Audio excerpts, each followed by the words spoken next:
Hi, I'm excited to be with you.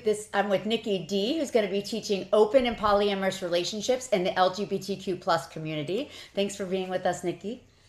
Great to be here and to be kind of spreading some of the knowledge that I've had the privilege of receiving from clients and my own lived experience. So tell me, what is some of this knowledge? What are people going to learn in this class? Well, they'll kind of learn about relationship diversity, what it means, because we're kind of embedded. Mononormativity is the norming of monogamy is really embedded in most contemporary Western cultures. So, but to the point where therapists and psychologists may not even question when they're advertising. They might put couple counseling, for example, couple sessions.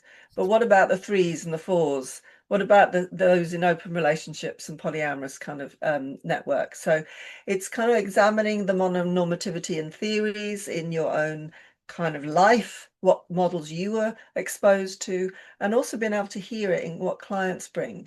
Um, and so if people are coming in open polyamorous relationships, they're very rarely being given the kind of scripts and the norms and the healthy modeling to live those relationships easily and well. And so when they come up against a bump, an inevitable bump, they need to rely on a therapist having a bit more knowledge than your average therapist does. So I'll be introducing my 7-stage model of opening up a relationship, which offers that kind of guidance to really supporting a client in imagining how it might be. And I mean, I won't give all the stages away now, but and also inviting in other theories and models from therapists who are polyamorous or who have lived in open ways, like Jessica Fern and other thinkers like Kevin Patterson, some models that I've put together with a colleague of mine when we run a CPD for therapists on open and polyamorous relationships. So want to bring all this kind of rich stuff that you can't access very easily, and certainly not in conventional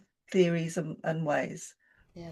So we hear so much about, heterosexual, monogamous relationships, but we don't hear enough about LGBTQ plus relationships, and we don't hear enough about polyamorous relationships. So I'm really excited to be able to train clinicians to be able to approach these subjects and to work with couples in this area. So you said, you mentioned your model. You're not going to give it away. Can you just give us one little piece of it that to get us excited? To get excited. Well, I'd say it could apply to any relationship that you're in. It could apply to monogamy. It could Okay. have an ethically chosen, wanted monogamous relationship is just as valid as any other type of relationship.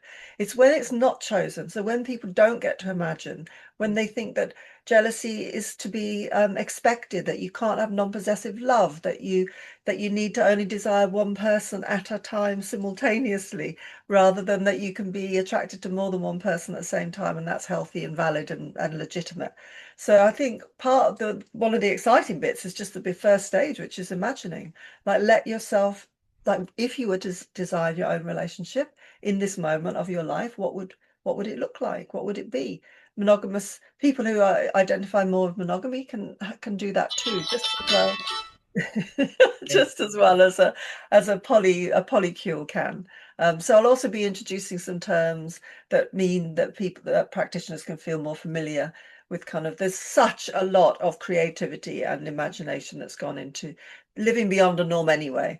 So it will be a support that people can feel more confident in the language they use, as well as the kind of models to hold in mind. And I love that you brought that up because I do hear from a lot of people that do choose monogamy, well all of a sudden I'm looking at other people and I'm more attracted to other people. What does that mean for my relationship? And being able to normalize that because Yeah, that yeah. happens all the time and that is normal. And that doesn't mean there's something wrong with your relationship. It can mean it and it doesn't have to mean it.